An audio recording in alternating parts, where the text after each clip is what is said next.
సుపరిపాలనపై 9 మంది మంత్రులకు 21 నుంచి సింగపూర్ లో శిక్షణ. అంటే ఇక్కడ ఈ సుపరిపాలనలో భాగంగా ఏదైతే ఉందో దానికోసం అని చెప్పేసి 9 మంది మంత్రులకి ఈ నెల 21 నుంచి అయితే సింగపూర్ లో అయితే శిక్షణ క్లాసెస్ అయితే ఉండనున్నాయి. మంత్రులతో పాటు వెళ్లున్న రాష్ట్ర ప్రణాళిక శాఖ ఉన్నతాధికారులు. ఇక్కడ ఓన్లీ మంత్రులు మాత్రమే కాకుండా మంత్రులతో పాటు రాష్ట్ర ప్రణాళిక ఉన్నతాధికారులు కూడా వెళ్లనున్నారు.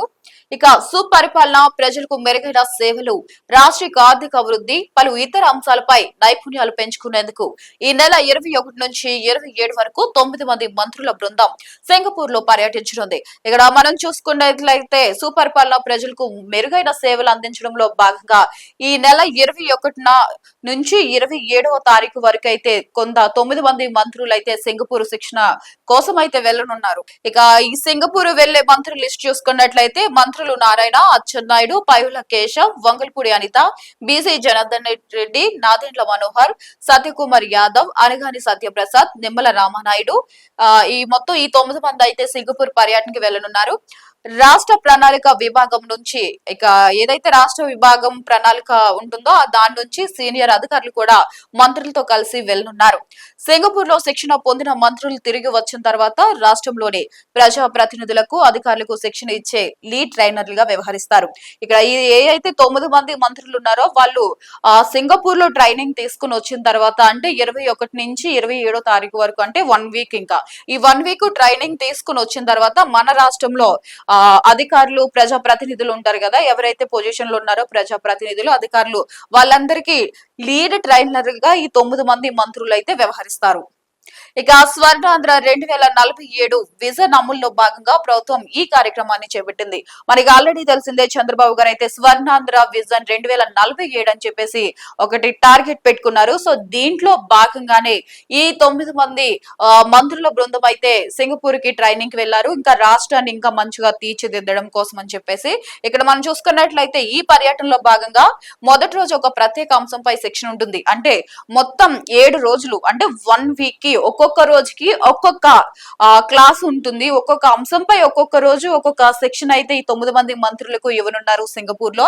ఇక మనం ఫస్ట్ రోజు చూసుకున్నట్లయితే పర్యటనలో భాగంగా మొదటి రోజు చూసుకున్నట్లయితే ఫస్ట్ అంశం ఏంటంటే నేషన్ ఫస్ట్. అంటే ఈ అంశంపై నిపుణులు వివరిస్తారు. మనం అంటాం కదా నేషన్ ఫస్ట్ ఆఫ్టర్ ఎవ్రీథింగ్ అని చెప్పేసి. సో నేషన్ ఫస్ట్ అనే కాన్సెప్ట్ మీద ఫస్ట్ డే అయితే మంత్రులకు అయితే శిక్షణ ఇవ్వనున్నారు. ఇక సెకండ్ డే మనం చూసుకున్నట్లయితే ప్రభుత్వ విభాగాలు సమన్వయంతో పనిచేస్తూ ప్రజలకు చేరువయ్యే విధానంపై. సో ఇప్పుడు మన ఈ సెకండ్ అంశం ఏదైతే ఉందో అయితే ప్రభుత్వ అధికారులు లేదా ప్రభుత్వ విభాగాలు జనాలతో సమన్వయం అందరూ కలిసి చేసే అంశం మీద అయితే రెండో రోజు శిక్షణ ఇవ్వనున్నారు. ఆంధ్రప్రదేశ్ లో ఇప్పుడు అలాంటిది మొత్తం అధికారులు అందరూ కలిసి అన్ని శాఖల అధికారులు సమన్వయంతో ఆల్రెడీ జనాల్లోకి వెళ్ళి ఏదైతే వాళ్ళు అమలు చేస్తున్న ఆ పథకాలన్నీ ప్రజలకు చేరువేస్తున్నారు. అగైన్ దాని మీద రెండవ రోజు అయితే వాళ్ళకి శిక్షణ ఇవ్వనున్నారు.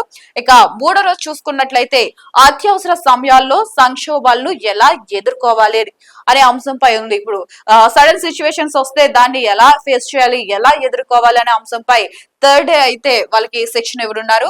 ఇక ఫోర్త్ డే చూసుకుంటే అత్యంత కీలకమైన డిజిటల్ గవర్నమెంట్ సాంకేతిక పరిజ్ఞానం అమలుపై.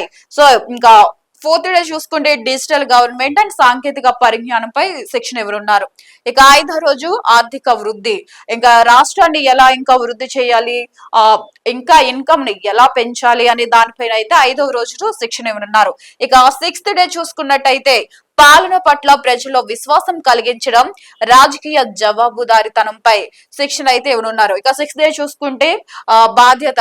అంటే మన ప్రజల పట్ల విశ్వాసం ఎలా కల్పించాలి ప్రభుత్వం మీద, అదే విధంగా అంటే జనాలు ఈ జవాబుదారితనంతో మనం ఎలా మెలగాలి అనే దానిపై 6th డే అయితే శిక్షణ ఇవ్వనున్నారు. ఇక 7th డేకి వచ్చేస్తే కార్యాచరణ ప్రణాళికపై చర్చించి ఇంకా శిక్షణ అయితే ముగిస్తారు. ఇంకా ఈ 7 రోజులు పర్యటన ముగించుకుని 9 మంది మంత్రులు అయితే వెళ్లి ఈ 7 రోజులు ఒక్కొక్క రోజు ఒక్కొక్క అంశంపై అయితే శిక్షణ తీసుకొని ఉన్నారు. మరి చూడాలి ఈ 7 రోజులు పర్యటన ముగించుకుని శిక్షణ తీసుకుని వచ్చిన తర్వాత ఈ 9 మంది మంత్రులు ఎవరైతే ఉన్నారో ఈ శిక్షణ ద్వారా మళ్ళీ రాష్ట్రాన్ని ఇంకా ఏమన్నా కొత్త బాటలో నడిపిస్తారా, ఎలాంటి కొత్త నిర్ణయాలు తీసుకుంటారు, ఇంకా రాష్ట్రాన్ని ఎలా మెరుగ్గా అభివృద్ధి చేస్తారని వేచి చూడాలి.